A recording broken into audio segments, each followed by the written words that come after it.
بسم اللہ الرحمن الرحیم. باب ما جاء فی السہو اذا قام من رکعتي الفریضۃ. یہ سجدہ سہو کے بارے میں اب کچھ احادیث آئیں گی. ما جاء فی السہو، جو سجدہ سہو کے بارے میں آیا. اذا قام، جب انسان کھڑا ہو جائے. من رکعتي الفریضۃ، فرض نماز کی 2 رکعتوں کے بعد. یعنی اگر 4 رکعت کی نماز میں درمیان میں نہ بیٹھے اور تیسری رکعت میں کھڑا ہو جائے تو پھر کیا کرے؟ کھڑا رہے اور نماز کے آخر میں سجدہ سہو ادا کر لے. مراد یہ. حدثنا عبداللہ بن یوسف قال اخبرنا مالک بن انس عن ابن شهاب عن عبد الرحمن الاعرج عن عبد الله بن بحينة رضي الله عنه انه قال صلى لنا رسول الله صلى الله عليه وسلم ركعتين من بعد الصلوات ثم قام فلم يجلس. عبداللہ بن بحینہ کہتے ہیں کہ حضور صلی اللہ علیہ وسلم نے ہم کو نماز پڑھائی 2 رکعتیں بعض نمازوں میں سے. ثم قام، پھر آپ کھڑے ہو گئے. فلم یجلس، تو بیٹھے نہیں، یعنی 2 کے بعد تیسری میں بھی کھڑے ہو گئے. فقام الناس معه، تو لوگ بھی آپ کے ساتھ کھڑے ہو گئے. فلما قضا صلاته، جب آپ نے اپنی نماز پوری کر لی. ونظرنا تسلیمه، اور ہم انتظار کر رہے تھے آپ کے سلام کا. نظرنا یہاں انتظار کے معنوں میں ہے. کبرا، تو آپ نے تکبیر کہی. قبل التسلیمی، سلام کے پہلے. فسجد سجدتین، آپ نے 2 سجدے ادا کیے. وہو جالس، اور آپ بیٹھے ہوئے تھے. ثم سلم، پھر آپ نے سلام پھیر دیا. اس سے کچھ باتیں ہمیں معلوم ہوتی ہیں. پہلی بات تو یہ کہ اگر کوئی شخص تیسری رکعت میں کھڑا ہو گیا ہے تو پھر یہ نہیں کہ الحمدللہ رب العالمین کہہ چکا تو اس کو یاد ہے او میں نے تو تحیات نہیں پڑھا اور وہ چھوڑ کے پھر بیٹھ جائے. ایسی حرکت نہ کرے. اب کھڑا ہو گیا ہے تو نماز کے ادب کا تقاضا یہ کہ کھڑا ہی رہے. جو بھول چوک ہو گئی اس کا بعد میں کفارہ کر دے. اب کیا ہوگا کہ وہ تیسری رکعت کے بعد بھی نہیں بیٹھ جائے گا بلکہ تیسری کے بعد چوتھی بھی پڑھ لے گا اور چوتھی کے بعد وہ اتحیات میں بیٹھ کے اینڈ تک سب کچھ پڑھ جائے گا. یعنی سلام پھیرنے سے پہلے تک جو کچھ اس نے پڑھنا ہے سب کچھ پڑھ لے. پھر اللہ اکبر کہہ کے 2 سجدے کرے گا اور اس کے بعد سمپلی سلام پھیر لے گا. یہ ہے صحیح طریقہ جو حدیث سے ثابت ہے. لیکن جو یہ کہا جاتا ہے کہ نماز توڑ کے صرف 1 سلام پھیر لے اور 2 سجدے کر کے پھر سے سارا وہ پڑھے، تو یہ یہاں ثابت نہیں ہے. پھر اسی طرح حدثنا عبداللہ بن یوسف قال اخبرنا مالک عن یحیی بن سعید عن عبد الرحمن الاعرج عن عبد الله بن بحينة رضي الله عنه انه قال ان رسول الله صلی اللہ علیہ وسلم، کہ رسول اللہ صلی اللہ علیہ وسلم قام من اثنتين، 2 رکعتوں میں کھڑے ہو گئے. من الظہر، ظہر کی. لم یجلس بینہما، ان دونوں کے درمیان بیٹھے نہیں. فلما قضا صلاته سجد سجدتين، جب آپ پوری نماز کر چکے تو 2 سجدے ادا کیے. ثم سلم بعد ذلك، پھر اس کے بعد سلام پھیر لیا. اس سے کیا پتہ چلتا ہے کہ درمیان میں نماز نہیں توڑنی چاہیے. آپ دیکھیں کہ وہ جو طریقہ ہم جس پر بچپن سے ہیں، میں بھی تھی آپ بھی ہوں گے، کہ جس میں اتحیات کے بعد ایک طرف سلام پھیر دیا جاتا ہے. آپ دیکھیں کہ جب ہمیں کھڑے ہو کے بیٹھنے کی نہیں اجازت کہ جب کھڑے ہو جائیں تو بیٹھے مت، تو یہ کہاں سے آ گیا کہ ہم آدھے میں خود سے نماز توڑ کے اور پھر اس کو سجدہ سہو کر کے اور دوبارہ ساری پڑھیں. نہیں، اس نماز کو ایز اٹ از اینڈ تک کمپلیٹ کر کے اینڈ میں آپ اس کو رکھیں، 2 سجدے کر کے پھر سلام پھیر دیں. اور ایون اگر سلام پھیر چکے پھر بھول گئے تو اس صورت میں بعد میں بھی 2 سجدے کیے جا سکتے ہیں. باب اذا صلی خمسا، اگر کوئی 5 رکعتیں پڑھ جائے، یعنی چوتھی پہ بیٹھنا تھا اور چوتھی پہ نہیں بیٹھا اور اٹھ کے 5ویں پڑھ لی، اس نے ہو جاتا ہے نا ایسے. حدثنا ابو الولید حدثنا شعبہ عن الحکم عن ابراہیم عن القمۃ عن عبد اللہ رضی اللہ عنہ ان رسول اللہ صلی اللہ علیہ وسلم صلی الظہر خمسا، کہ آپ صلی اللہ علیہ وسلم نے 5 رکعت ظہر پڑھا دی. فقیل لہ، تو آپ سے کہا گیا، ازید فی الصلاۃ، کیا نماز زیادہ کر دی گئی، یعنی نماز میں اضافہ ہو گیا. فقال وما ذاک، آپ نے فرمایا کہ وہ کیا مطلب ہے، یعنی کیا مراد. قال صلیت خمسا، تو لوگوں نے کہا کہ آپ نے 5 رکعتیں پڑھی ہیں. فسجد سجدتین بعد ما سلم، تو آپ صلی اللہ علیہ وسلم نے سلام پھیرنے کے بعد 2 سجدے بس ادا کر دیے. یہ نہیں کیا کہ 5 پڑھ لی اور سلام پھیر لیا تو اس کے بعد آپ کہا کہ نماز ہی نہیں ہوئی، شروع سے دوبارہ پڑھو. ایسی تکلیف میں نہیں ڈالا گیا. اس کا کفارہ کیا ہے کہ انسان خواہ بول بھی پڑے تو بولے ہونے کے باوجود 2 سجدے دوبارہ کر کے سلام پھیر دے. باب اذا سلم فی رکعتین او فی ثلاث، جب کوئی سلام پھیر دے 2 رکعتوں میں یا 3 میں. سجد سجدتین، تو سجدہ کر لے 2 سجدے. مثل سجود الصلاۃ، مانند نماز کے سجدوں کے. او اطول، یا ان سے لمبے بھی کر سکتا ہے. یعنی جس طرح اس کی نماز میں سجدوں کی لینتھ تھی اتنی ہی بعد میں بھی کر سکتا ہے، اس کا ڈیوریشن اتنا لمبا کر سکتا ہے یا اس سے زیادہ بھی کر سکتا ہے، یعنی شرط نہیں کہ اتنا ہی ڈیوریشن ہو، اتنا بھی ہو سکتا ہے اور زیادہ کی بھی اجازت ہے۔ حدثنا آدم حدثنا شعبہ عن سعد بن ابراہیم عن ابی سلمہ عن ابی ہریرہ رضی اللہ عنہ قال صلی بنا النبی صلی اللہ علیہ وسلم الظہر او العصر فسلم، کہ نبی صلی اللہ علیہ وسلم نے ہم کو ظہر یا عصر کی نماز پڑھائی، فسلم پھر سلام پھیر دیا، فقال له ذو الیدین، تو ایک شخص جس کا نام ذو الیدین تھا کہنے لگا الصلاۃ یا رسول اللہ انقصت، کہ نماز اے اللہ کے رسول صلی اللہ علیہ وسلم کیا کم ہو گئی؟ فقال النبی صلی اللہ علیہ وسلم لاصحابہ، تو نبی صلی اللہ علیہ وسلم نے اپنے ساتھیوں سے کہا احق ما یقول، کیا سچ ہے جو یہ کہہ رہا ہے؟ قالوا نعم، لوگوں نے عرض کیا جی ہاں۔ فصلی رکعتین اخریین، تو انہوں نے 2 اور رکعتیں پڑھا دی، ثم سجد سجدتین، پھر آخر میں 2 سجدے کیے۔ قال سعد کہتے ہیں ورأیت عروۃ بن الزبیر، میں نے عروہ بن زبیر کو دیکھا، صلی من المغرب، کہ انہوں نے مغرب کی نماز پڑھائی، رکعتین 2 رکعتیں، فسلم سلام پھیر لیا، یعنی 3 کی بجائے 2 پڑھا دی، پھر سلام پھیر لیا، وتکلم اور کلام کیا، یعنی بات بھی شروع کر دی، ثم صلی ما بقیہ، پھر نماز پڑھ لی جو باقی تھی، وسجد سجدتین، اور 2 سجدے ادا کر دیے، وقال، اور انہوں نے یہ کر کے کہا ھکذا فعل النبی صلی اللہ علیہ وسلم، کہ نبی صلی اللہ علیہ وسلم نے بھی ایسا ہی کیا تھا۔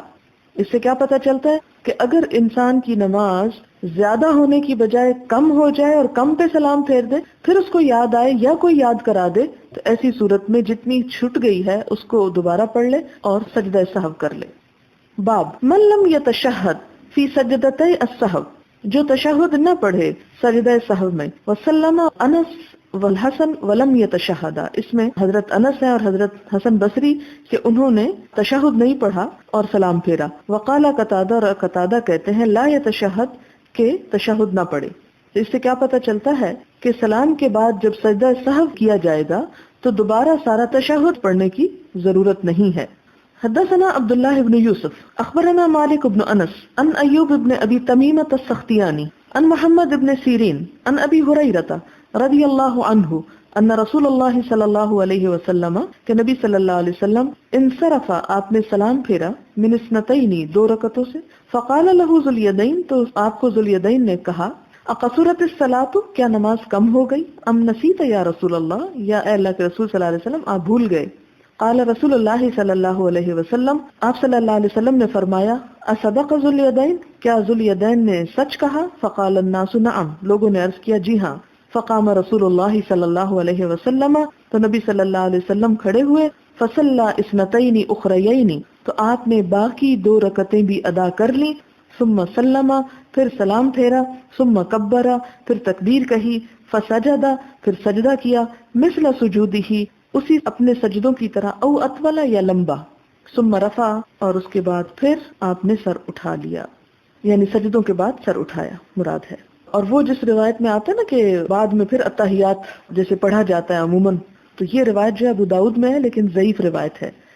حدثنا سلیمان بن حرب حدثنا حماد عن سلمہ بن القمہ قال قلت لمحمد في السجدة السهو تشہد، میں نے محمد بن سیرین سے پوچھا کہ کیا سجدہ سہو میں تشہد بھی ہے، یعنی جب 2 بعد میں سجدے کریں تو دوبارہ التحیات پڑھیں؟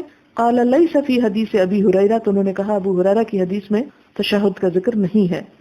باب یکبر فی سجدۃ السہو، سہو کے سجدوں میں تکبیر کہنا، یعنی اللہ اکبر کہہ کے نیچے جانا، اللہ اکبر کہہ کے اوپر آنا، پھر اللہ اکبر کہہ کے نیچے جانا، اور پھر اللہ اکبر کہہ کے اوپر آنا۔ مراد یہ ہے کہ ایسے ہی سجدے نہیں کیے جائیں گے، اس میں اللہ اکبر کہا جائے گا۔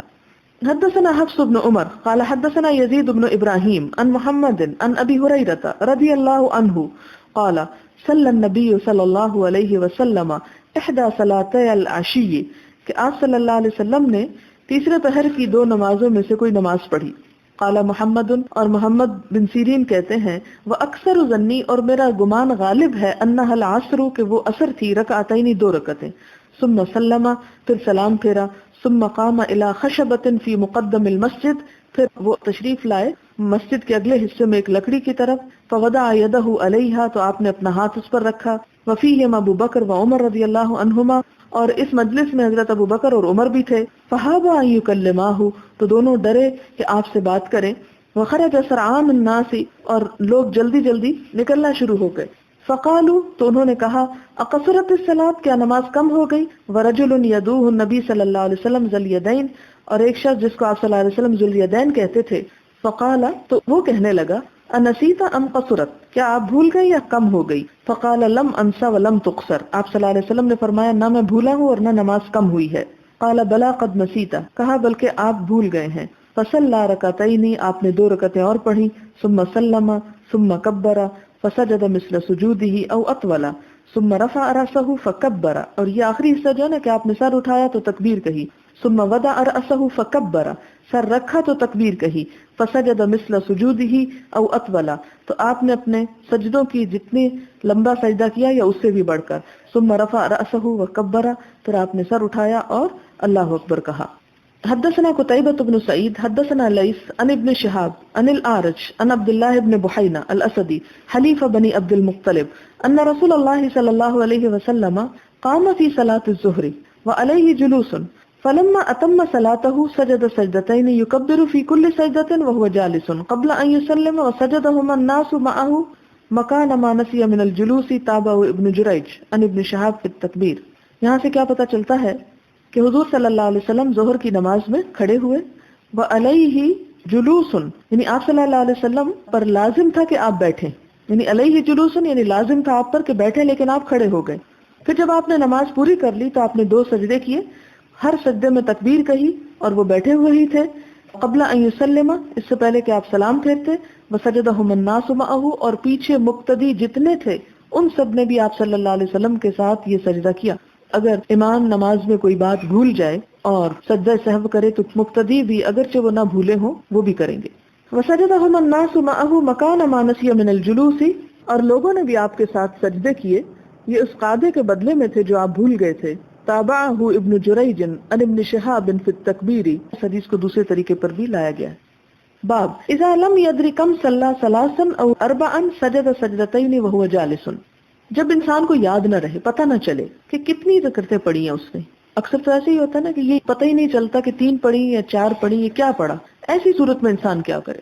صلی ثلاثا و اربعا کی 3 پڑھی یا 4، تو پھر کیا کرے؟ سجد سجدتین وهو جالس، تو بیٹھے بیٹھے وہ 2 سجدے کر لے، یعنی اس پر بھی سجدہ سہو ہے. حدثنا معاذ بن فضالہ حدثنا هشام ابن ابی عبد الله الدستوائي عن يحيى بن ابي كثير عن ابي سلمة عن ابي هريرة رضي الله عنه قال قال رسول الله صلى الله عليه وسلم، آپ صلی اللہ علیہ وسلم نے فرمایا، اور یہ حدیث پہلے گزر چکی ہے، اذا نودي بالصلاة ادبر الشيطان وله ضرات حتى لا يسمع الاذان فاذا قضي الاذان اقبل فاذا صبب بها ادبر فاذا قضي التصويب اقبل حتى يخطر بين المرء ونفسه، کہ شیطان انسان اور اس کے دل کے درمیان خیالات ڈالتا ہے. یقول اذکر کذا و کذا ما لم یکن یذکر، اسے کہتا ہے فلاں فلاں بات کرو جو اس کو یاد نہیں ہوتی. حتی یظل الرجل ان یدری کم صلی، یہاں ان بمانا نہیں آ رہا ہے، یہاں تک کہ بیٹھا رہتا ہے انسان کہ نہیں پتا ہوتا اس کو کہ کتنی اس نے نماز پڑھی. فاذا لم یدری احدکم کم صلی ثلاثا و اربعا، پھر اگر انسان اینڈ پہ پہنچ جائے اور اس کو نہ یاد رہے 3 پڑھی کہ 4 پڑھی، فلیسجد سجدتین وهو جالس، تو پھر وہ سجدہ سہو کے 2 سجدے کر لے. اچھا، اس میں ایک اور جگہ پر یہ ملتا ہے، یہاں پر تو نہیں، ایک اور روایت سے یہ پتہ چلتا ہے کہ اگر انسان کو شک ہو تو شک کو دور کرے. 3 یا 4 میں شک ہو تو 3 سمجھ کر ایک اور پڑھ کے پھر سجدہ سہو کرے. اس حدیث سے نہیں، ایک اور جگہ سے پتہ چلا. یہاں تو صرف یہ ہے کہ سجدہ سہو کیا جا سکتا ہے ایسے بھولنے پر، لیکن اس میں یہ کہ شک کو دور کر کے انسان 3 یا 4 میں سے 4 نہ سمجھے 3 سمجھے، ان کو 3 بنا لے اور ایک اور پڑھ کے تسلی کے ساتھ سجدہ سہو کرے. باب السہو فی الفرض والتطوع، سجدہ سہو فرض نماز میں بھی ہوتا ہے اور نفل میں بھی ہوتا ہے. وسجد ابن عباس رضی اللہ عنہما سجدتین بعد وترہ، اور ابن عباس رضی اللہ تعالی عنہما نے 2 سجدے کیے وتر کے بعد، تو وتر کو یہاں تطوع بولا گیا ہے.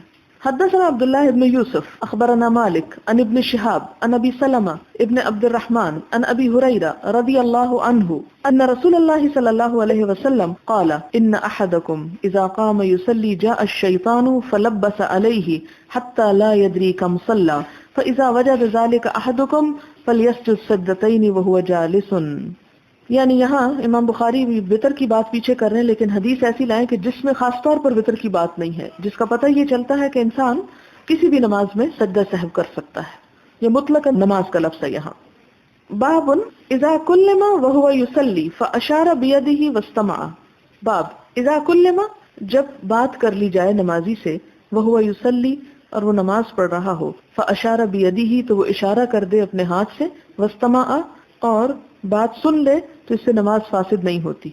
مثال کے طور پر اگر کوئی نماز پڑھ رہا ہے اور کوئی شخص ایسا کام کر رہا ہے کہ جس میں اس کو منع کیا جانا ضروری ہے، مثلا کوئی بچہ بجلی کی طرف بڑھ رہا ہے اور کوئی شخص پاس بیٹھا ہے اور نماز پڑھتے ہوئے شخص کو پتا ہے کہ اگر میں اسے اشارہ کروں گا تو اس طرف دیکھ لے گا، تو نماز توڑنا درست نہیں. ایسی حالت میں اشارہ کر دینے کی اجازت ہے. اس کا مطلب کیا ہے؟ مثلا وہ کھڑا ہے اور اس کی اچانک نگاہ پڑ گئی ہے کہ بچہ کو غلط کام کرنے لگا ہے، تو پاس کوئی بیٹھا ہو تو اس کو اشارے سے ایسے ہاتھ سے کہہ دے کہ وہ اس طرف، یعنی بچے کی طرف دیکھ لے. تو یہ ایسا کر سکتا ہے اگر اس کے پاس کوئی ہو. اور اگر کوئی اور نہ ہو اور خطرہ ہو بچے کی جان کو یا کوئی اور اس قسم کی بات ہو، تو اس صورت میں بہتر ہے کہ نماز توڑ دے. یعنی انسانی جان زیادہ قیمتی ہے بنسبت اس کے کہ انسان اپنی جگہ پر فرض پڑتا رہے.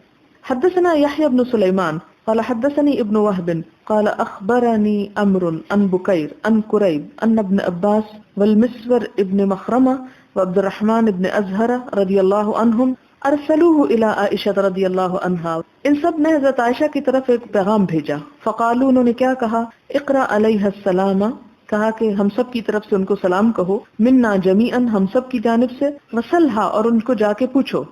کیا پوچھو؟ ان الرکعتین بعد صلاۃ العصر، عصر کی نماز کے بعد 2 رکعتوں کے بارے میں. وقل لہا، اور ان سے کہو، انا اخبرنا انک تصلینہما، ہمیں پتا چلا ہے کہ تم یہ 2 رکعتیں پڑھتی ہو. وقد بلغنا ان النبی صلی اللہ علیہ وسلم نہا عنہما، اور ہم کو یہ حدیث ملی ہے کہ آپ صلی اللہ علیہ وسلم نے ہمیں اس سے روکا ہے. وقال ابن عباس، اور ابن عباس کہتے ہیں، وَكُنْتُ أَضْرِبُ النَّاسَ مَعَ عمر بن الخطاب رضی اللہ عنہما، کہ میں مارا کرتا تھا لوگوں کو حضرت عمر بن خطاب کے ساتھ ان رکعتوں کے پڑھنے پر. یعنی حضرت عمر سختی کرتے تھے اور پڑھنے نہیں دیتے تھے. قال قریب کہتے ہیں، فدخلت علی عائشہ رضی اللہ عنہا، میں حضرت عائشہ کے پاس گیا. یہ وہ اوپر جو گزرا ہے نا کہ ابن عباس اور مسور اور عبد الرحمن بن ازہر نے ان کو بھیجا تھا حضرت عائشہ کی طرف، قریب کو. کہتے ہیں کہ میں حضرت عائشہ کے پاس گیا اور کیا ہوا، فبلغتها ما ارسلونی، تو میں نے ان کو میسج پہنچایا جس کے ساتھ انہوں نے مجھ کو بھیجا تھا. فقالت، تو وہ کہنے لگی، حضرت عائشہ کہتی ہیں، سل ام سلمہ، جاؤ حضرت ام سلمہ سے پوچھو. فخرجت الیہم، تو میں ان لوگوں کے پاس آیا. فاخبرتہم بقولها، تو میں نے ان کو آ کے حضرت عائشہ کی بات بتائی کہ انہوں نے کیا جواب دیا ہے. فردونی الی ام سلمہ، تو انہوں نے مجھے ام سلمہ کے پاس بھیج دیا. بمثل ما ارسلونی به الی عائشہ، اسی طریقے پر جس طرح انہوں نے مجھے حضرت عائشہ کے پاس بھیجا تھا. فقالت ام سلمہ، تو ام سلمہ کہتی ہیں رضی اللہ عنہا، سمعت النبی صلی اللہ علیہ وسلم، میں نے نبی صلی اللہ علیہ وسلم سے سنا کہ ینہا عنہما، وہ ان 2 رکعتوں سے روکا کرتے تھے. ثم رأیتہ یصلیہما، پھر میں نے آپ کو دیکھا کہ آپ ان کو پڑھتے تھے. حین صلی العصر، جب آپ عصر کی نماز پڑھتے. ثم دخل علی، پھر آپ میرے پاس تشریف لائے. وَإِنْدِي نِسْوَةٌ مِّن بَنِي حَرَامٍ مِّنَ الْأَنصَارِ، اور میرے پاس بنو حرام قبیلے کی کچھ عورتیں تھیں. ہمارے یہاں حرام لفظ ذرا زیادہ سخت ہے، لیکن وہاں قبیلے کا نام ہے بنو حرام. فَأَرْسَلْتُ إِلَيْهِ الْجَارِيَةَ، تو میں نے ایک لڑکی کو آپ صلی اللہ علیہ وسلم کے پاس بھیجا. فَقُلْتُ، تو میں نے کہا، قومی، کھڑی ہو جانا، بجنبہ، آپ کے ساتھ. قولی لہو، آپ ان کو کہنا، تقول لک ام سلمہ، ام سلمہ آپ کو کہہ رہی ہیں، یا رسول اللہ، سمیتک تنہا عن ہاتین، کہ میں نے سنا آپ کو کہ آپ روکتے ہیں ان 2 رکعتوں سے. وَأَرَاكَ تُصَلِّيهِمَا، اور میں آپ کو دیکھتی ہوں کہ آپ یہ 2 رکعتیں پڑھتے ہیں. فَإِنْ أَشَارَ بِيَدِهِ، پھر اگر آپ نے اپنے ہاتھ سے اشارہ کیا، فَاسْتَأْخِرِي عَنْهُ، تو تم وہیں پر ذرا دیر رک جانا. فَاسْتَأْخِرِي کا مطلب ذرا پیچھے ہو جانا، وہیں رک کے پیچھے ہو جانا. فَفَعَلَتِ الْجَارِيَةُ، تو اس بچی نے یہی کیا. فَأَشَارَ بِيَدِهِ، تو آپ نے اپنے ہاتھ سے اشارہ کیا. فَاسْتَأْخَرَتْ عَنْهُ، تو وہ بچی ذرا پیچھے ہٹ گئی. فَلَمَّا انصَرَفَ، تو آپ نے جب سلام پھیرا. قَالَ يَا ابْنَتَ أَبِي أُمَيَّةَ، اے ابو امیہ کی بیٹی، یہ ام سلمہ کی طرف اشارہ ہے. سألتی عن الرکعتین بعد العصر، تم مجھ سے 2 رکعتوں کے بارے میں پوچھ رہی ہو عصر کے بعد. وَإِنَّهُ أَتَانِي نَاسٌ مِّنْ عبد القیس، کہ میرے پاس عبد القیس کا وفد آیا. فشغلونی عن الرکعتین اللتین بعد الظہر، تو انہوں نے مجھے مشغول کر دیا ان 2 رکعتوں سے کہ جو ظہر کے بعد ہیں. فہما ہاتانی، تو یہ 2 میں نے پڑھی ہیں. یہ ایک لمبا قصہ ہے جس سے علم حاصل کرنے کے طریقوں کے بارے میں بھی پتہ چلتا ہے کہ وہ لوگ کیا کرتے تھے. یہاں پر آپ دیکھیں کہ عبداللہ بن عباس ہے صحابی، آپ کے چچا کے بیٹے، مسفر بن مخرمہ ہے، عبد الرحمن بن ازہر ہے، یہ تینوں آپس میں کسی بات پر ڈسکس کر رہے ہوں گے. انہوں نے یہ سن رکھا تھا کہ حضرت عائشہ عصر کے بعد 2 رکعتیں پڑھتی ہیں، جبکہ آپ صلی اللہ علیہ وسلم نے منع کر رکھا ہے عصر کے بعد کسی نماز سے. تو انہوں نے سوچا کہ ہم کیوں نہ حضرت عائشہ سے ہی پوچھیں کہ وہ ایسا کیوں کرتی ہیں. ہم جیسے لوگ کیا کرتے ہیں، جہاں سے بات پوچھنی چاہیے، جس سے کنسرنڈ ہے، اس سے نہیں بات کریں گے اور پیچھے پیچھے باتیں بناتے رہیں گے، جس کا نقصان کیا ہوتا ہے، مسئلہ اپنی جگہ برقرار رہتا ہے، بے چینی اپنی جگہ برقرار رہتی ہے، اور اپنی بے چینی ہم دوسروں کو بھی لگا دیتے ہیں. ایک چیز جس کے بارے میں ہمارا ذہن خراب ہوا، ہم 10 اور کا خراب کر دیتے ہیں. اسلام نے اس کے برعکس ہمیں کیا کہا کہ تم کیا کرو، جس کے بارے میں تمہیں شکایت ہے، جہاں سے مسئلہ ہے اس سے پوچھ لو کہ کیا مسئلہ ہے. مثال کے طور پر آپ دیکھیں، مثلا آپ دیکھتے ہیں کہ کوئی شخص حجاب نہیں کرتا، بجائے اس کے کہ آپ اس سے بات کریں، آپ اس کے دوسرے رشتہ داروں سے، ادھر ادھر کے لوگوں سے کہتے ہیں اچھا دیکھا فلاں شخص یہ کرتا ہے، فلاں شخص یہ کرتا ہے، فلاں اس کو یہ منع کیوں نہیں کرتا مثلا. اور اس طریقے سے اس بات کو پھیلائیں گے کہ جس میں دوسرے کی عزت بھی پامال ہو، دوسرے کو سمجھ بھی نہ آئے کہ بات کیا ہے، مسئلہ کیا ہے. تو عموماً ہمارا طریقہ یہ ہوتا ہے کہ ہم جس کا مسئلہ ہے اس سے کہنے کی بجائے تیسرے چوتھے بندے سے کہتے ہیں. نتیجہ کیا ہوتا ہے، وہ 3-4 لوگوں کو اور اپنے ساتھ شامل کر لیتے ہیں، اس کے خلاف ایک محاذرائی قائم کر لیتے ہیں، ایک ایسی فضا قائم کر دیتے ہیں کہ جس سے سفائے فساد اور فتنے اور بدگمانی اور خرابی اور شیطان کو خوش کرنے کے کچھ حاصل نہیں ہوتا. اور جو شخص غلطی کر رہا ہے اس کے فرشتوں کو بھی خبر نہیں ہوتا کہ وہ غلطی کر رہا ہے. اب اس میں آپ دیکھیں کہ مثلا آپ کے منہ پر کچھ لگا ہوا ہے، بعض اوقات کوئی چیز آ کے گر گئی، کوئی گندی چیز گر گئی، کوئی سیاہی کا نشان لگ گیا، آپ نے آنکھوں کا میک اپ کیا تھا، ہاتھ مل دیا مثلا بھول کے، اور آپ کو خود نہیں پتا کیونکہ اپنا آپ تو کسی کو بھی نہیں دکھائی دیتا نا. لہذا دوسرے لوگ آپ کو دیکھتے جاتے ہیں اور ہنستے جاتے ہیں یا آپس میں باتیں کر رہے ہیں، اور آپ کو کوئی نہیں بتا رہا کہ آپ کی آنکھیں سیاہ ہو گئی ہیں ملنے کی وجہ سے. تو اس میں آپ دیکھیں کہ لوگوں کا ہنسنا کیا معنی رکھتا ہے، بے وقوفی کی علامت ہے. اور پھر اس شخص کی پریشانی کیوں ہے کہ اس کو پتہ ہی نہیں ہے کہ لوگ مجھ پہ کیوں ہنس رہے ہیں.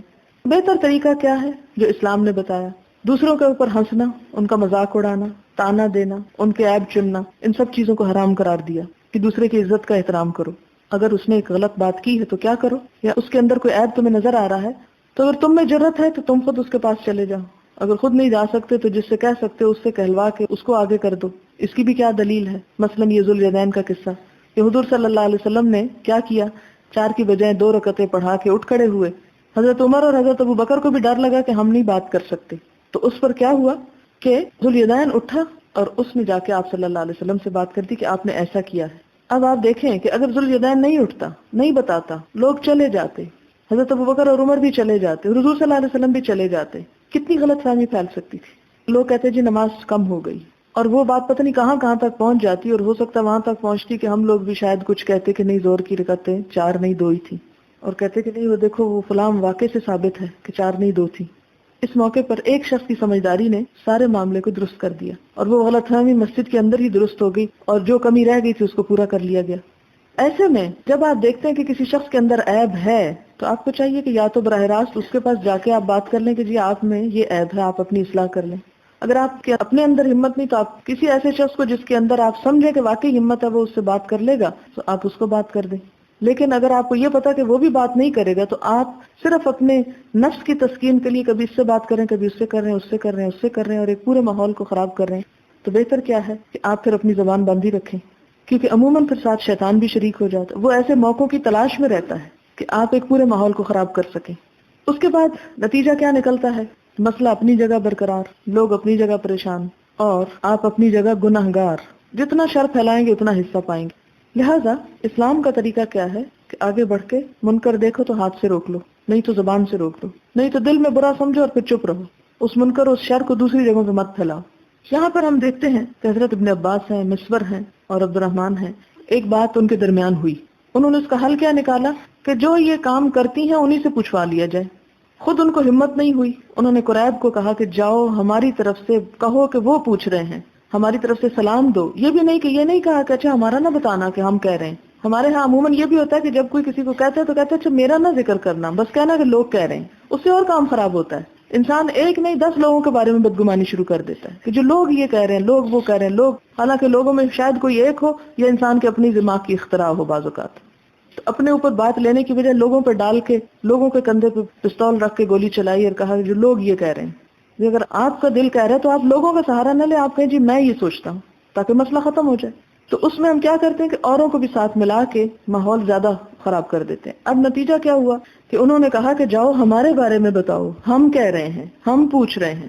وہ جاتے ہیں، جا کے سلام دیتے ہیں اور سلام دے کے کہتے ہیں کہ حضرت فلاں فلاں یہ پوچھ رہے ہیں کہ آپ صلی اللہ علیہ وسلم کی حدیث تو یہ ہے اور آپ کچھ اور کر رہی ہیں. اب حضرت عائشہ کی حکمت دیکھیں، وہ اپنی صفائی خود نہیں بیان کرتی. وہ کہتی ہیں اچھا ان کو جا کے کہو کہ ام سلمہ سے پوچھ لو. اسے کہتی ہیں کہ جاؤ ام سلمہ سے پوچھو، میں نہیں بتاتی. یہ کیوں انہوں نے کہا کہ ام سلمہ سے پوچھو؟ اس لیے کہ تاکہ ایک کے ساتھ دوسرے کی گواہی مل جائے اور حضرت عائشہ کے طرز عمل کو تقویت مل جائے. لہٰذا وہ واپس جا کے کہتے ہیں کہ انہوں نے کہا ہے کہ جاؤ ام سلمہ سے پوچھو. پھر یہ ام سلمہ کے پاس ان کو بھیجتے ہیں اور ام سلمہ یہ نہیں کہتی کہ ہاں یہ درست ہے اور یہ غلط ہے، کوئی اس میں لمبی چوڑی دلیلیں نہیں دیتی اور آرگیو نہیں کرتی، بلکہ پھر بڑی حکمت سے کام لیتی ہیں اور وہ اپنا قصہ سناتی ہیں. وہ سارا قصہ ان کو بتانے کی ضرورت کیوں پیش آئی، وہ سارا رستہ انہوں نے کیوں ہموار کیا، تاکہ لوگوں کو بات اچھی طرح سمجھ میں آ جائے. اب وہ کیا بتاتی ہیں کہ اسی طرح میں نے بھی سنا تھا آپ صلی اللہ علیہ وسلم سے کہ آپ نے منع فرمایا اور آپ پڑھ رہے تھے تو میرے پاس ایک بچی تھی، میں نے اس بچی کو بھیجا اور کہا کہ جاؤ حضور صلی اللہ علیہ وسلم سے پوچھو.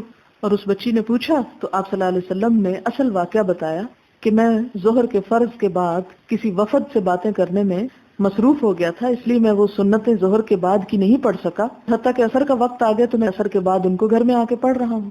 تو اس سے کیا پتہ چلتا ہے کہ اگر کوئی نماز رہ گئی ہو تو وہ نماز عصر کے بعد پڑھی جا سکتی ہے، یا کوئی اور سبب ایسا ہو گیا ہو تو وہ پڑھا جا سکتا. اور اس میں جیسے کہ میں آپ کو بھی کہتی ہوں کہ جیسے آپ بریک میں ٹائم کم ہے، مثلا آپ فرض یہاں سے پڑھ کے چلے جاتے ہیں تو آپ گھر جا کے سنت پڑھ سکتے ہیں. اور ایون اگر یہ ہو گیا ہے کہ عصر کا ٹائم ہو گیا جاتے جاتے تو عصر پڑھ کر آپ ظہر کی سنتیں بھی بعد میں پڑھ سکتے ہیں. تو ایسی کوئی نماز جو ہے وہ عصر کے بعد پڑھی جا سکتی ہے.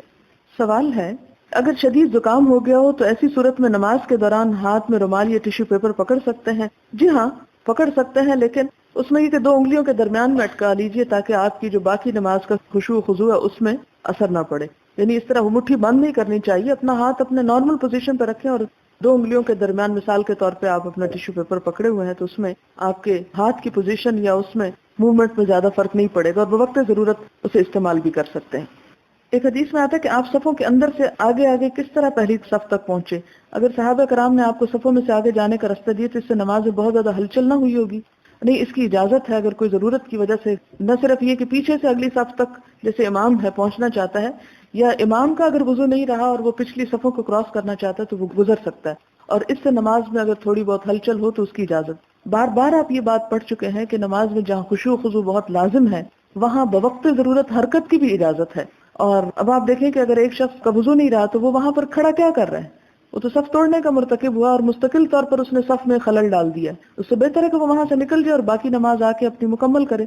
اب اس میں یہ بات ہے کہ صحابہ کرام جو تھے حضور صلی اللہ علیہ وسلم کے جو ساتھی تھے وہ ایک تربیت یافتہ لوگ تھے. ان کو پتا تھا کہ اگر نماز میں کوئی رستہ چاہتا ہے تو اس کو فوراً رستہ دے دیا جائے. لیکن ہمارے ہاں لوگوں کو چونکہ نماز کے مسائل ہی علم نہیں ہوتے، اس لیے اگر کوئی شخص کسی کے بیچ میں گزرنا ہی چاہے تو وہ ہاتھ سے اس کو پرے دھکیل دے گا اور اس طرح وہ لڑائی جھگڑا کرتے ساری صفوں کو خراب کرے گا. یہ باتیں اگر سب کو پتا ہو تو گزرنے میں کوئی مشکل نہیں ہوتی. اور عموماً انسان لوگوں کے کھڑے ہونے کے وقت میں نہ گزرے، اس وقت گزرے جب وہ سجدہ کر رہے ہوں تو تھوڑا پھلانگ بھی جائے ان کو، یا وہ تحیات بیٹھے ہوئے ہوں تو اس میں بھی اگر کوئی شخص گزرنا چاہتا ہے اور 2 لوگ ساتھ ساتھ بیٹھے ہوئے ہیں تو ایک شخص اگر جھک کے ایک طرف کو رستہ تھوڑا دے دیتا ہے تو اس میں کراس کرنا پیچھے کی طرف مشکل نہیں ہوتا.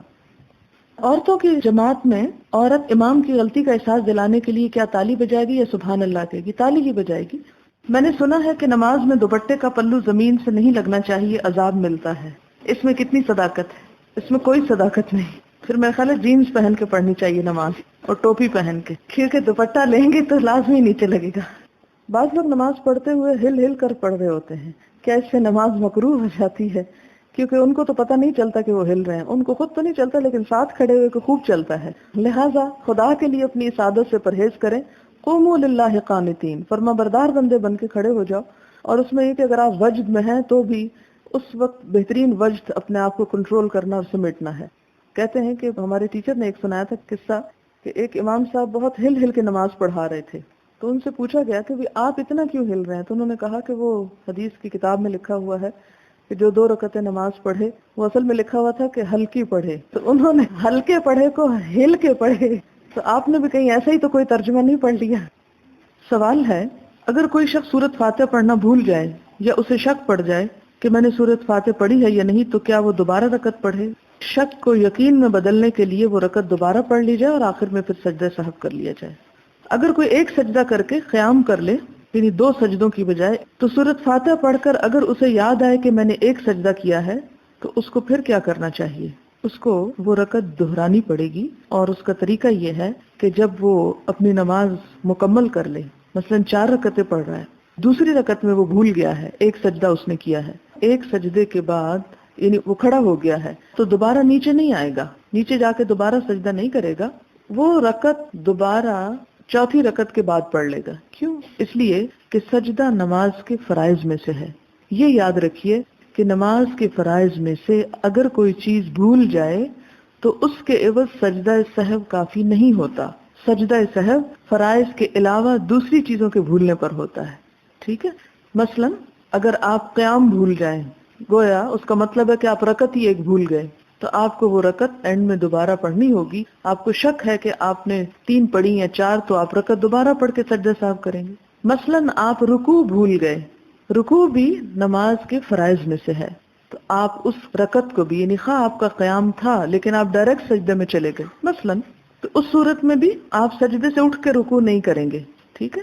اینڈ میں آپ رکعت پوری کریں گے جس رکعت کا رکوع بھولے آپ۔ اسی طرح اگر کسی رکعت میں صرف ایک سجدہ ادا کیا اور دوسرا بھول گئے اور بعد میں یاد آیا، یعنی اٹھ چکے، تو آپ دوبارہ سجدے میں نہیں آئیں گے، آپ اٹھے ہی رہیں گے اور اینڈ میں ایک رکعت اور پڑھیں گے جس میں 2 سجدے ادا کریں گے، ٹھیک ہے؟ تو یہ نماز کے جو ارکان ہیں، ان میں سے اگر کوئی چیز بھول جائے تو اس کے عوض ایک رکعت ایڈیشنل پڑھ کے سجدہ صاحب کیا جائے گا۔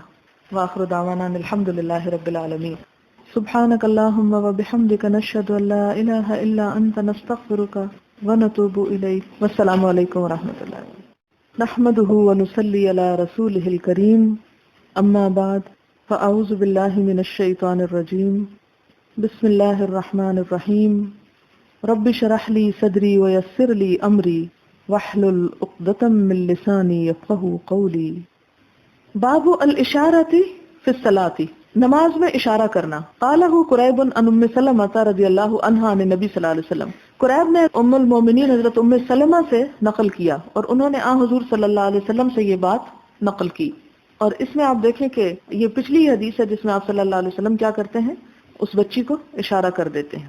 حدثنا قتيبة بن سعيد حدثنا يعقوب بن عبد الرحمن عن ابي حازم عن سهل بن سعد الساعدي رضي الله عنه ان رسول الله صلى الله عليه وسلم بلغه ان بني عمرو بن عوف كان بينهم شيء، کہ بنو عمر بن عوف کے درمیان کوئی جھگڑا ہو گیا، یہ پیچھے بھی حدیث گزر چکی ہے۔ فخرج رسول الله صلى الله عليه وسلم يصلح بينهم في اناس معه، فحبس رسول الله صلى الله عليه وسلم وحانت الصلاة، فجاء بلال إلى أبي بكر رضي الله عنه فقال يا أبا بكر إن رسول الله صلى الله عليه وسلم قد حبس وقد حانت الصلاة، فهل لك أن تؤم الناس؟ قال نعم إن شئت، فأقام بلال وتقدم أبو بكر رضي الله عنه فكبر للناس، وجاء رسول الله صلى الله عليه وسلم يمشي في الصفوف حتى قام في الصف فأخذ الناس في التصفيق، وكان أبو بكر رضي الله عنه لا يلتفت في صلاته، فلما أكثر الناس التفت فإذا رسول الله صلى الله عليه وسلم فأشار إليه رسول الله صلى الله عليه وسلم يأمره أن يصلي، کہ آپ صلی اللہ علیہ وسلم نے اشارے سے حضرت ابو بکر کو کہا کہ تم نماز پڑھتے جاؤ۔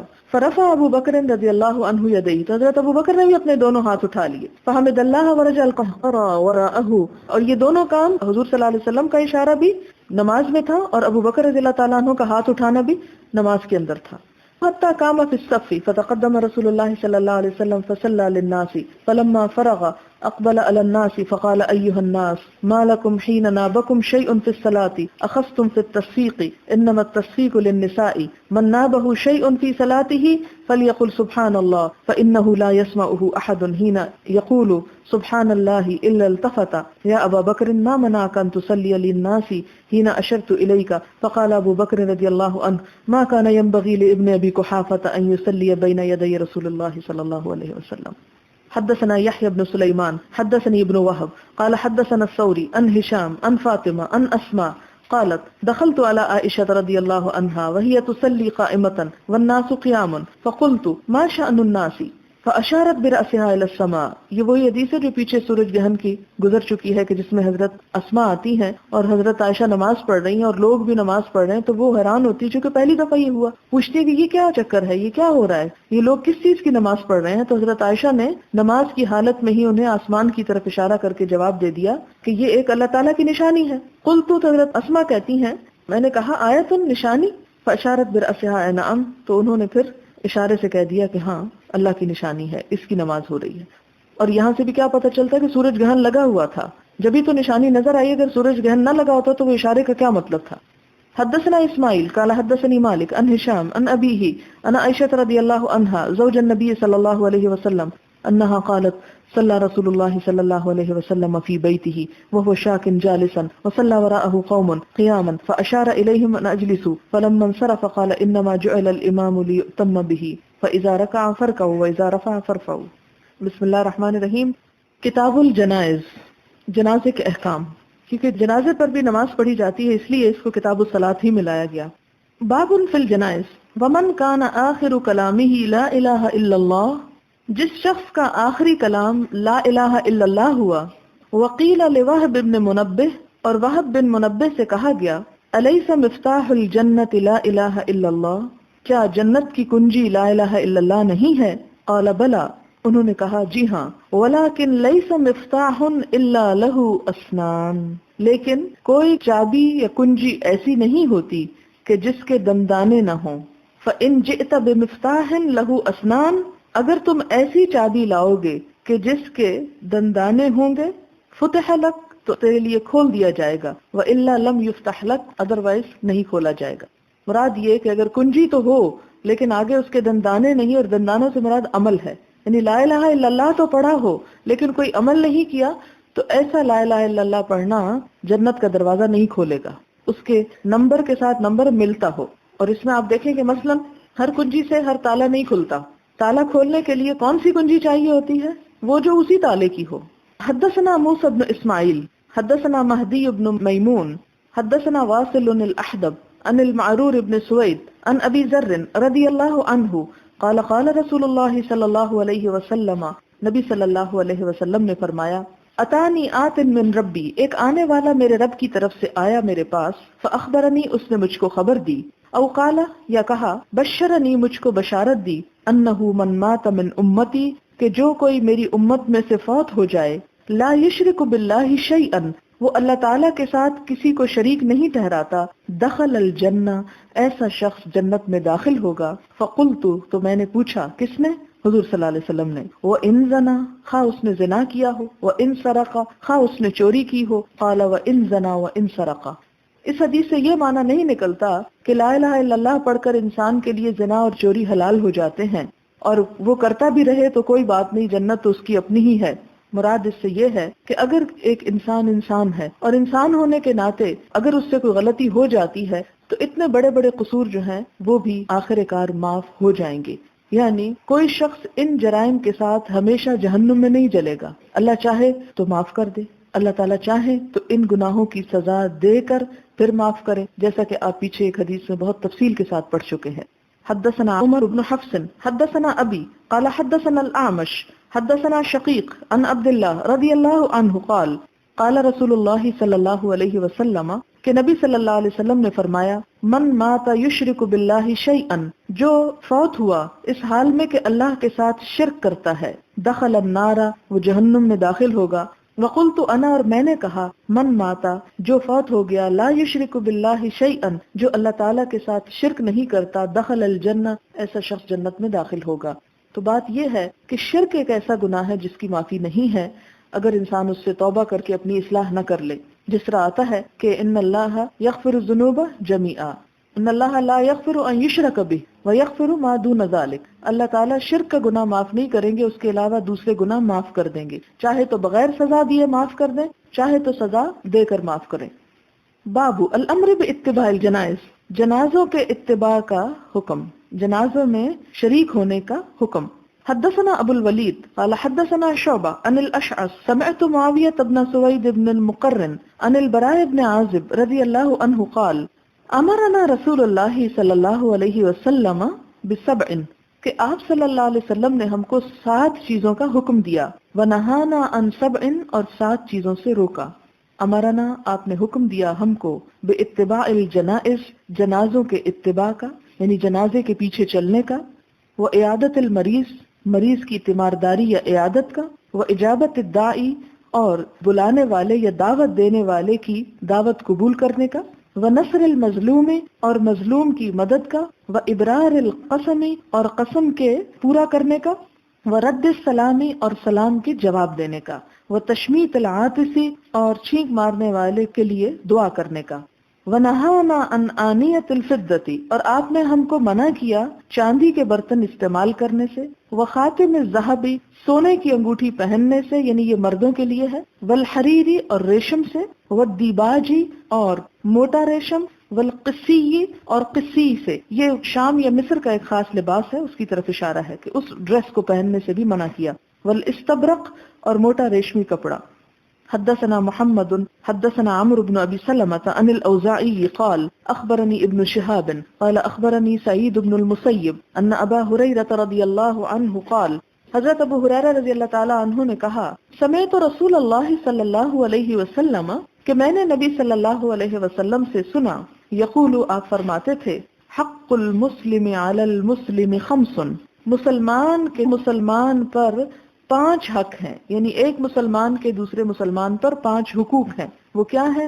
رد السلام، کہ اگر وہ سلام کرے تو جواب دیا جائے، سلام کا جواب دینا، وہ عیادت المریض، بیمار پڑ جائے تو عیادت کی جائے، وہ اتباع الجنائز، جنازوں کے پیچھے جایا جائے، اتباع کیا جائے، وہ اجابت الدعوت، اور دعوت قبول کرنا، وہ تشمیت العاطس، اور چھینک کا جواب دینا، یعنی اس کے لیے دعا کرنا۔ تابعہ عبد الرزاق قال اخبرنا معمر ورواہ سلامة بن روح عن عقیل، اور چھینک کا جواب کیا ہے کہ جب چھینک مارنے والا الحمدللہ کہے تو جواب میں یرحمک اللہ کہے۔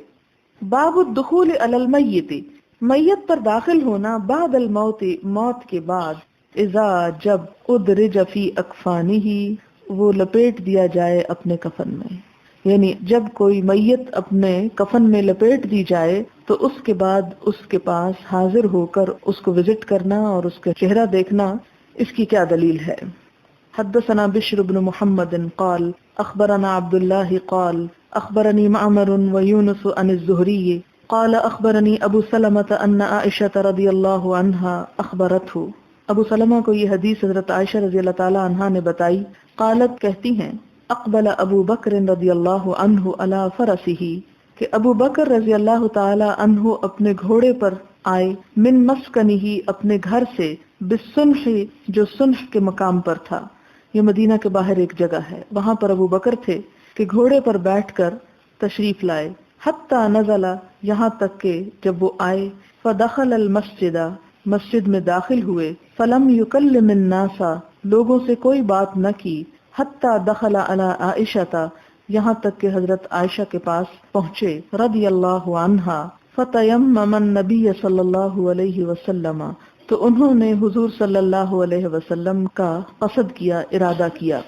وہوا، حالانکہ آپ، مسجع، لپٹے ہوئے تھے، ببردن، ایک چادر میں، حبرتن، دھاری دار، فکشفا، تو انہوں نے کپڑا ہٹایا، یعنی حضرت ابو بکر صدیق رضی اللہ تعالی عنہ نے کپڑا ہٹایا، ان وجہہ، آپ کے چہرے مبارک سے، ثم، پھر، اکب علیہ، آپ کے اوپر جھکے، فقبلہ، تو آپ کو چوما، ثم بکا، پھر رو پڑے، فقالا، کہنے لگے، بأبی انت و امی یا نبی اللہ، میرے ماں اور باپ آپ پہ قربان، اے اللہ کے نبی، لا یجمع اللہ علیک موتتین، اللہ تعالیٰ آپ پر 2 موتیں جمع نہیں کرے گا، یعنی آپ کو 2 دفعہ موت نہیں آئے گی، اما الموتۃ التی کتبت علیک، تو وہ موت جو آپ پر لکھ دی گئی تھی، فقد متہا، تو آپ اس موت سے گزر چکے، یا آپ کو وہ موت آ چکی۔ قال ابو سلمۃ، ابو سلمہ کہتے ہیں، فاخبرنی ابن عباس رضی اللہ عنہما، مجھے ابن عباس نے خبر دی، ان ابا بکر رضی اللہ عنہ خرجا، یعنی حضور صلی اللہ علیہ وسلم کا چہرہ مبارک دیکھ کر چوم کر یہ بات کہہ کر حضرت ابو بکر باہر آ گئے.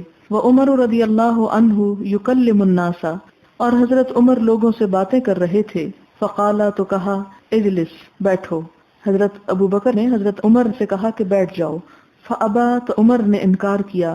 فتشہد ابو بکر رضی اللہ عنہ، تو حضرت ابو بکر رضی اللہ تعالی عنہ نے کلمہ شہادت پڑھا. فمال الیہ الناس، تو لوگ ان کی طرف لپک گئے، مائل ہو گئے. وترکوا عمر، اور حضرت عمر کو چھوڑ دیا اور سب لوگوں نے حضرت ابو بکر کی طرف توجہ کی. فقالا، تو حضرت ابو بکر نے کہا، اما بعد فمن کان منکم، تو جو کوئی تھا تم میں سے، یعبد محمدن صلی اللہ علیہ وسلم، محمد صلی اللہ علیہ وسلم کی عبادت کرتا. فإن محمدن صلی اللہ علیہ وسلم قد مات، تو محمد صلی اللہ علیہ وسلم تو فوت ہو چکے ہیں. ومن کان یعبد اللہ، اور جو کوئی اللہ کی عبادت کرتا تھا، فإن اللہ حی لا یموت، تو اللہ تعالیٰ زندہ ہیں، نہیں مریں گے. قال اللہ تعالی، اللہ تعالیٰ کا ارشاد ہے قرآن پاک میں، وما محمد الا رسول، کہ محمد صلی اللہ علیہ وسلم اس کے سوا کچھ نہیں کہ ایک رسول ہیں. قد خلت، تحقیق گزر چکے، من قبلہ الرسل، آپ سے پہلے بھی کئی رسول. افإن مات، کیا بھلا اگر وہ مر جائیں، او قتلا، یا قتل کر دیے جائیں، انقلبتم، تو لوٹ جاؤ گے تم، علی اعقابکم، اپنی ایڑیوں پر. ومن ينقلب علی عقبیہ، اور جو کوئی لوٹ جائے گا اپنی دونوں ایڑیوں پر، یعنی اسلام سے پھر جائے گا، اللہ کی اطاعت سے پھر جائے گا، فلن یضر اللہ شیئا، تو وہ ہرگز اللہ کو کوئی نقصان نہ دے سکے گا. وسیجزی اللہ الشاکرین، اور اللہ تعالیٰ عنقریب جزا دیں گے شکر کرنے والوں کو. جب حضرت ابو بکر صدیق نے یہ آیت پڑھی تو فواللہ لکأن الناس لم یکونوا یعلمون، تو اللہ کی قسم گویا کہ لوگ نہ جانتے تھے، ان اللہ انزل الآیت، کہ اللہ تعالیٰ نے یہ آیت اتاری تھی، یعنی قرآن پاک میں یہ آیت بھی موجود ہے، لوگ بھول چکے تھے.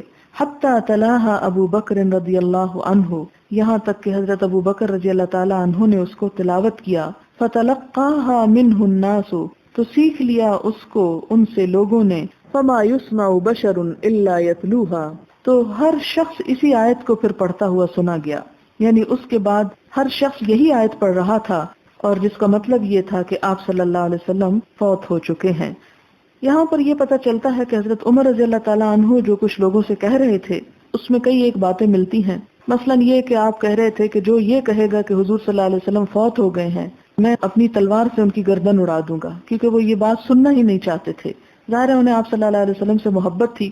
پھر اسی طرح یہ ہے کہ ایک اور روایت میں آتا ہے کہ حضرت عمر یہ بھی کہہ رہے تھے کہ آپ صلی اللہ علیہ وسلم اگر ابھی فوت ہو گئے ہیں تو پھر زندہ ہو کر آئیں گے اور ہم ان کے ساتھ مل کر جہاد کریں گے اور پوری دنیا کو فتح کریں گے. اور آپ شاید یہ بات، ایک تو یہ کہ جذباتی حالت تھی، بہت تکلیف دہ، اس وجہ سے بھی کر رہے تھے، اور دوسرا یہ تھا کہ ان کو یہ ڈر تھا کہ جب منافقین اور دشمنان اسلام کو یہ پتہ چلے گا کہ حضور صلی اللہ علیہ وسلم فوت ہو گئے ہیں تو اس سے ان کے حوصلے اور بڑھ جائیں گے.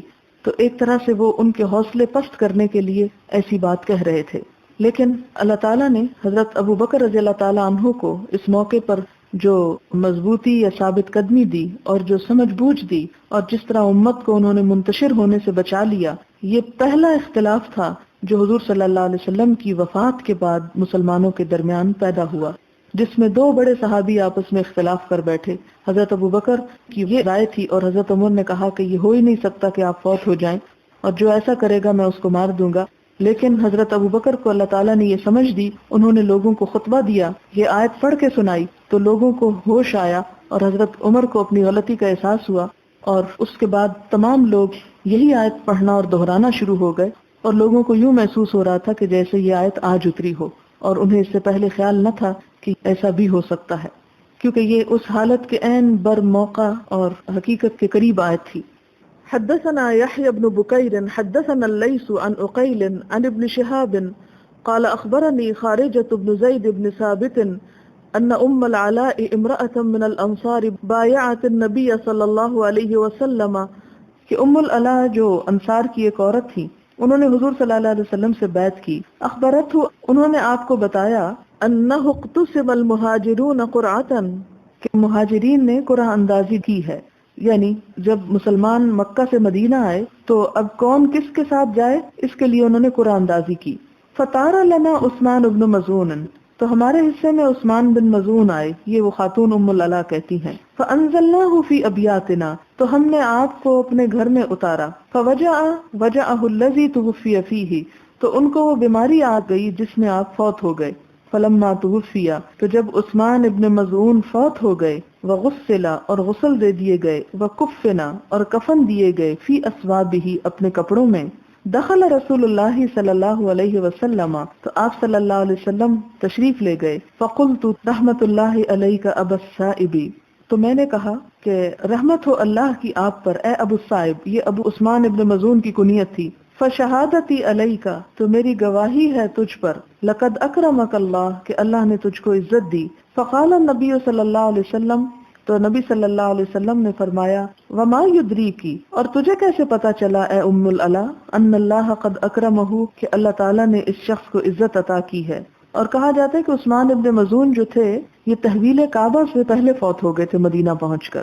فقلت، تو ام العلا کہتی ہیں میں نے کہا، بے ابی انت یا رسول اللہ، میرا باپ آپ پہ قربان ہے اللہ کے رسول صلی اللہ علیہ وسلم. فمن یکرمہ اللہ، تو پھر کس کو اللہ عزت دے گا؟ اگر اللہ ایسے لوگوں کو عزت نہیں دے گا جو اس کی خاطر اپنا گھر بار سب کچھ چھوڑ کر مدینہ آ گئے، تو پھر اور عزت کس کے لیے ہوگی؟ فقال علیہ الصلاۃ والسلام، تو حضور صلی اللہ علیہ وسلم نے فرمایا، اما ہوا فقد جاءہ الیقین، کہ جہاں تک اس کا تعلق ہے تو آ گیا اس کے پاس یقینی فیصلہ. واللہ انی لارجو لہ الخیر، میں بھی اللہ کی قسم اس کے لیے خیر اور بھلائی کی امید رکھتا ہوں. واللہ ما ادری وانا رسول اللہ، اللہ کی قسم میں نہیں جانتا اور میں اللہ کا رسول ہوں. ما یفعل بی، کہ میرے ساتھ کیا کیا جائے گا. قالت، تو وہ کہنے لگی ام العلا، فواللہ لا ازکی احدا بعدہ ابدا، کہ آپ صلی اللہ علیہ وسلم کی یہ بات سن کر اس کے بعد میں نے کبھی کسی کے بارے میں ایسے کلمات نہیں کہے اور کسی کا تزکیہ نہیں کیا. اس سے مراد کیا ہے؟ مراد یہ ہے کہ اس حدیث کا خلاصہ یہ بنتا ہے کہ مہاجرین جب مکہ سے مدینہ آئے تو انصار نے ان کو ویلکم کیا. اب ہوا یہ کہ کوئی ایک ہاسٹل یا کوئی ایک گھر نہیں بنایا گیا کہ جس میں سب کو رکھا گیا، بلکہ جو بھی آنے والے تھے قرآن اندازی کر کے مختلف لوگوں کو مختلف لوگوں کے ساتھ بھیج دیا گیا. تو ام العلا کہتی ہیں کہ ہمارے حصے میں ہمارے گھر میں عثمان بن مظعون آئے اور پھر اس کے بعد وہ جلد ہی فوت بھی ہو گئے. وہ حضور صلی اللہ علیہ وسلم کو اطلاع دیتی ہیں، اور جب ان کا غسل بھی ہو چکا ہوتا ہے، کفن بھی پہنایا جا چکا ہوتا ہے، تو آپ صلی اللہ علیہ وسلم ان کے پاس اس حالت میں داخل ہوتے ہیں. یہ جو ترجمہ ہے باب کا، یعنی باب کا عنوان ہے کہ میت کے پاس جانا جبکہ غسل اور کفن ہو چکا ہو تو کیسا ہے، تو اس حدیث سے یہ دلیل نکلتی ہے کہ اس وقت جا سکتے ہیں. اور اس کے بعد کیا ہے کہ جیسا کہ عموماً ہماری عادت ہوتی ہے کہ جب کوئی مر جاتا ہے تو پھر وہ ہمیں بہت اچھا لگتا ہے اور اس کے بارے میں اچھی رائے دی جاتی ہے، خواہ وہ کیسا بھی ہو. اور یہ کرنا بھی چاہیے، یہ بری بات نہیں ہے، ایسا کرنا چاہیے. لیکن اگر آپ کسی کی تعریف بھی کریں تو حد کے اندر ہی رہ کے کریں، حد سے باہر یا حق کے خلاف کوئی بات نہ کریں. تو یہاں ہم دیکھتے ہیں کہ ام العلا جو ہیں وہ حضرت عثمان بن مظعون کے بارے میں بہت اچھے کلمات ادا کرتی ہیں کہ اللہ تعالیٰ نے ان کو عزت دی، اور اچھی طرح ان کے لیے جو کلمات کہتی ہیں. تو حضور صلی اللہ علیہ وسلم آپ دیکھیں کہ اس موقع پر جو بڑا نازک موقع ہوتا ہے کہ ایک شخص میت کے بارے میں کچھ کہہ رہا ہے اور آپ اس کو وہاں روک کے اس کی اصلاح کرنے لگ جائیں، یہ بڑی مشکل بات ہوتی ہے. لیکن چونکہ آپ صلی اللہ علیہ وسلم اگر اصلاح نہ کرتے تو پھر لوگ غلط ہی چیزوں پر قائم رہتے. تو آپ صلی اللہ علیہ وسلم نے ایک طرح سے اس چیز کو زیادہ پسند نہ کیا کہ کسی کے بارے میں بھی ایسے الفاظ کہے جائیں کہ ہاں فلاں شخص تو اللہ کے ہاں بہت ہی عزت پائے گا اور اس کے درجے اور مقام تو بہت بلند ہوں گے. ایسے دعوے نہیں کرنے چاہیے. کیوں؟ اس لیے کہ کسی انسان کو خواہ وہ کتنا بھی نیک کیوں نہ ہو، کچھ پتہ نہیں کہ اس کا آخرت میں کیا مقام ہوگا. اور یہ کیوں کہا گیا؟ اس کی وجہ یہ ہے کہ وہ ایک حدیث میں آتا ہے نا کہ اگر ایک شخص ساری زندگی میں سجدے میں پڑا رہے تو اللہ تعالیٰ کا حق ادا نہیں کر سکتا.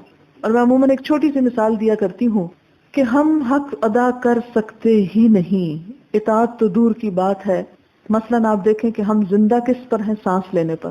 جب سانس ہم لیتے ہیں، سانس اندر لے جاتے ہیں تو ہمیں کیا کہنا چاہیے؟ الحمدللہ کہ اندر سانس آ گیا. اور جب سانس باہر آئے واپس لوٹ کے تو اس وقت بھی الحمدللہ، کیونکہ اگر ایک انسان سانس اندر لے جا ہی نہیں سکتا تو وہ کون سا انسان ہوتا ہے؟ مردہ. تو یہ جو صرف زندگی ہماری قائم ہے کہ ہم سانس انہیل کرتے اندر لے جاتے ہیں، یہ بھی اللہ کی رحمت سے ہوتا ہے. یہ بھی اس کی ایک بہت بڑی نعمت ہے اور اس نعمت کا ہمیں شکر ادا کرنا چاہیے. اور پھر اگر ہم اندر لے گئے ہیں انہیل کر کے تو اس کو باہر بھی آنا چاہیے. کاربن ڈائی آکسائڈ کو اگر وہ باہر نہیں آتی اور اندر کا سانس اندر ہی رہ جاتا ہے تو موت واقع ہو جائے گی. ایسی صورت میں جب وہ پھر انسان بریتھ آؤٹ کرتا ہے تو یہ بھی اللہ کی ایک نعمت ہے. آپ دیکھیں کہ دن میں ہم کتنی دفعہ الحمدللہ پڑھتے ہیں. کیا اتنی دفعہ پڑھ سکتے ہیں جتنی دفعہ ہم سانس لیتے ہیں؟ نہیں پڑھ سکتے. پھر آپ دیکھیں کہ آدھا دن یا دن کا ایک 1/3 تو ہم ضروری سو کے گزارتے ہیں 8 گھنٹے 24 میں سے. مثلا وہ جو 8 گھنٹے سوتے ہیں تو اس وقت تو ہم ویسے ہی کچھ نہیں کہہ سکتے. تو ہم سو بھی رہے ہوتے ہیں اور ہمارا سانس آ رہا ہوتا ہے. تو اللہ تعالیٰ کے احسانات اور اس کی نعمتیں، صرف ایک نعمت سانس جو ہم لیتے ہیں اور مفت میں لیتے، کوئی بل پے نہیں کرتے، اس کا ہی ہم تو شکر ادا نہیں کر سکتے. کہاں یہ کہ ہم باقی نعمتوں کا کریں اور پھر کہاں یہ کہ ناراض ہو کے بیٹھ جائیں کہ اچھا اللہ تعالیٰ فلاں چیز نہیں دی اس لیے میں نماز نہیں پڑھتا. نہیں، اس کے تو اتنے احسانات ہیں کہ ان کا تو شکر ادا کر. اسی لیے اللہ تعالیٰ فرماتے ہیں ان تعدوا نعمت اللہ لا تحصوها. اگر اللہ کی نعمتیں گننے لگو گن نہیں سکتے. ہم اپنے سانس نہیں گن سکتے، اپنے دل کی دھڑکن نہیں گن سکتے، کبھی گننے کا ٹائم ہی نہیں ملتا. اگر کبھی 1 منٹ کے لیے نبض دیکھنی پڑے اپنی تو کئی دفعہ غلطی کر جاتے ہیں. اچھا 60 تھی کہ 70 تھی، اسی میں کنفیوز رہتے ہیں. ہم تو اپنی اس دھڑکن کو بھی نہیں گن سکتے. اور اس سارے سسٹم میں جو کچھ ہم کنزیوم کر رہے ہیں اور جس طرح ہمارے عقل اور شعور کے بغیر یہ سارا سسٹم کام کر رہا ہے، یعنی ہم سوچ کے تھوڑی سانس لیتے ہیں کہ اچھا اب اندر گیا ہے اور کیسے وہ خون صاف ہو رہا ہے اور کس طرح وہ باہر آ رہا ہے اور کس طرح بلڈ سرکولیٹ کر رہا ہے، کہاں کہاں سے گزر رہا ہے. ہم تو اس سارے پروسیجر سے بھی واقف نہیں کہ ہو کیا رہا ہے ہمارے ساتھ. تو یہ سب انگنت نعمتیں جو اللہ تعالیٰ نے ہم کو عطا کی ہیں، اس کا احسان ہمیں ماننا چاہیے اور شکر ادا کرنا چاہیے. لہٰذا کوئی یہ نہیں کہہ سکتا کہ میں نے اتنی نیکی کر لی کہ میں نے اللہ کا حق ادا کر دیا. ہو ہی نہیں سکتا حق ادا. جب حق ادا نہیں ہو سکتا تو ہمیں یہ بھی دعویٰ کرنے کا کوئی حق نہیں کہ ہم کہیں کہ جی مجھے تو ضرور جنت میں جانا ہے یا فلاں شخص تو ہر صورت میں جنت میں پہنچے گا. نہیں، کوئی بھی نہیں پتا کہ اس کے ساتھ کیا ہوتا ہے. اس موقع پر آپ صلی اللہ علیہ وسلم نے کسی دوسرے کی بات نہیں کی کہ کیا پتا اس کے ساتھ کیا ہو. آپ فرماتے ہیں میں بھی اس کے بارے میں حسن ظن رکھتا ہوں کہ ایک بہت اچھے انسان تھے. اور کہا جاتا ہے کہ ان کی قبر میں آپ صلی اللہ علیہ وسلم خود اترے، لیکن اس کے باوجود آپ نے کیا فرمایا؟ ما ادری ما یفعل بی. یہ قرآن کی آیت ہے، مجھے نہیں معلوم کہ میرے ساتھ کیا ہوگا. اب اس پر بڑا لوگوں نے اعتراض کیا اور غیر مسلموں نے اعتراض کیا کہ جب مسلمانوں کے پیغمبر کو اپنی نجات کا نہیں علم تو دوسروں کی نجات کیا کروائیں گے اور شفاعت کیسے کرا سکیں گے. تو یہ ایک بہت ہی غلط ناروا بات تھی. بات یہ ہے کہ سورۃ الفتح میں اللہ تعالیٰ نے واضح طور پہ فرما دیا لِيَغْفِرَ لَكَ اللَّهُ مَا تَقَدَّمَ مِن ذَنبِكَ وَمَا تَأَخَّرَ، کہ آپ کے اگلے پچھلے سب گناہ معاف کر دیے گئے. اور پیغمبر کا گناہ کیا تھا؟ خلاف اولا کام. آپ کے سب قصور معاف کر دی. گناہ کا لفظ نہیں بولنا چاہیے، قصور معاف کر دیے گئے. لیکن اس کے باوجود آپ دیکھیں کہ حضرت عمر کیا کہتے تھے کہ اگر آسمان سے یہ پکار آئے کہ ایک شخص کے علاوہ سب معاف کر دیے گئے تو میں سمجھوں گا وہ ایک شخص میں ہوں، وہ جس کا پیچھے ایک حدیث میں بھی ذکر ہوا. پھر آپ دیکھیں کہ آپ صلی اللہ علیہ وسلم نے یہ کیوں کہا پھر کہ میں نہیں جانتا میرے ساتھ کیا کیا جائے گا. ایک تو یہ کہ اللہ تعالیٰ نے قرآن پاک میں اتارا، اس آیت کو آپ نے فرمایا. دوسری بات یہ ہے کہ آپ صلی اللہ علیہ وسلم اپنی شان بندگی جو تھی اس کو ملحوظ خاطر رکھتے تھے اور اللہ سبحانہ تعالیٰ کے سامنے اور اپنے تعلق کو اللہ تعالیٰ کے ساتھ اتنا مضبوط پانے کے باوجود اللہ تعالیٰ پر اپنا احسان نہیں رکھتے تھے کہ اللہ تعالیٰ آپ کو مجھے تو ضروری بخشنا پڑے گا اس لیے کہ میں نے تو بہت سارے لوگوں کو ہدایت دے دی اور میں تو تمام جہانوں کے لیے رحمت بن کے آیا. نہیں، اور اس لیے بھی کہ آپ صلی اللہ علیہ وسلم ہمارے لیے نمونہ ہے. باوجود اس کے کہ آپ کو پروانہ مل گیا تھا ہر چیز کا، آپ اپنے بارے میں کوئی ایسی بات اس لیے نہیں کہتے کہ اگر آپ کہتے تو ہم ان سے بڑھ کے کہتے. ہم بھی ایسے بہت بڑے بڑے دعوے کرنے لگتے اور باوجود اس کے کہ آپ نے تو اپنے بارے میں یہ کہا اور ہم کیا سمجھتے ہیں اور ہم کیا کرتے ہیں کہ ہم تو جہنم میں جا ہی نہیں سکتے اور وہ تو کسی اور ہی کے لیے. ڈرتے ہی نہیں ہے نا. کبھی سوچا کہ وہ ہمارے لیے بھی ہو سکتی. اور پھر اس میں ایک چیز اور بھی دیکھیں کہ یہود بھی یہی کہا کرتے تھے وَقَالُوا لَن تَمَسَّنَا النَّارُ إِلَّا أَيَّامًا مَعْدُودَةً، اور کہتے تھے نحن ابناء اللہ وَأَحِبَّاؤُهُ، کہ ہم اللہ کے بیٹے ہیں اور ہم اللہ کے بڑے پیارے ہیں. لیکن ہم دیکھتے ہیں کہ عشرہ مبشرہ، وہ 10 لوگ جنہیں دنیا میں آپ صلی اللہ علیہ وسلم نے جنت کی بشارت دی، ان میں سے بھی کوئی ایسا نہیں تھا جو اپنے بارے میں یہ کہتا ہو کہ میں نے تو ضرور جنت میں پہنچنا ہے کیونکہ مجھے تو سرٹیفکیٹ مل چکا ہے. نہیں، پھر بھی حضرت عمر کہتے ہیں اگر آسمان سے یہ پکار آئے کہ ایک شخص کے سوا سب معاف کر دیے گئے تو میں پھر بھی یہی سوچوں گا کہ وہ ایک شخص میں ہوں. ایک اور جگہ پر آپ کہتے ہیں اگر میرا ایک قدم جنت کے اندر بھی آ جائے اور دوسرا ابھی باہر ہو تو بھی مجھے یقین نہیں ہوگا کہ میرا دوسرا بھی اندر چلا جائے گا. اتنا اللہ سے ڈرنے والے تھے. حدثنا سعيد بن عفير قال حدثنا الليث مثله وقال نافع بن يزيد عن عقيل ما يفعل به وتابع شعيب عمرو بن دينار ومعمر. حدثنا محمد بن بشار قال حدثنا غندر قال حدثنا شعبة قال سمعت محمد بن المنكدر قال سمعت جابر بن عبد الله رضي الله عنهما قال لما قتل أبي جعلت أكشف الثوب عن وجهه أبكي. جابر بن عبداللہ کہتے ہیں کہ جب میرے والد فوت ہوئے، قتل کیے گئے، تو میں نے ان کے چہرے سے کپڑا ہٹایا اور میں رونا شروع ہو گیا. وَيَنْهَوْنِي اور ان لوگوں نے مجھ کو روکنا شروع کر دیا. وَالنَّبِيُّ صلی اللہ علیہ وسلم لا ينهاني اور آپ صلی اللہ علیہ وسلم مجھے نہیں روک رہے تھے.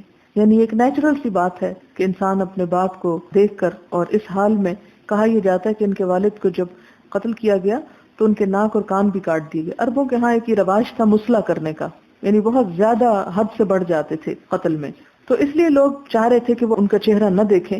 لیکن یہ ہے کہ آپ صلی اللہ علیہ وسلم نے روکا نہیں، کیونکہ اس سے زیادہ تکلیف بڑھتی ہے اور دیکھ لینا جو ہے اس کی اجازت ہے، خواہ مردہ کسی بھی حال میں ہو.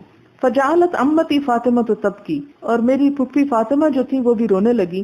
فقال نبی صلی اللہ علیہ وسلم تبکینا او لا تبکینا، تو حضرت صلی اللہ علیہ وسلم نے فرمایا تو رو یا نہ رو. فما زالت الملائکۃ تظلہ، تو مسلسل فرشتے اس کو سایہ کیے ہوئے ہیں، بأجنحتہا اپنے پروں کے ساتھ، حتی رفعتموہ یہاں تک کہ تم لوگ اس کو اٹھا لو. تابع ابن جریج اخبرنا ابن المنکدر سمع جابر رضی اللہ عنہ. مراد یہ ہے کہ چونکہ شہید ہوئے تھے اس لیے فرشتے ان کے اوپر پروں کا سایہ کیے ہوئے تھے، تو ان کی بہن کو تسلی دینے کے یہ الفاظ ہیں تم رو یا نہ رو، فرشتوں کا سایہ ہے اس پر، اس لیے رونے کی بھی اجازت ہے اور نہ بھی رو تو اچھا ہے، کیونکہ ان کا انجام بہت بہتر ہے. یعنی جب تک یہ جنازہ اٹھتا نہیں اس وقت تک فرشتوں کا ان پہ سایہ ہے.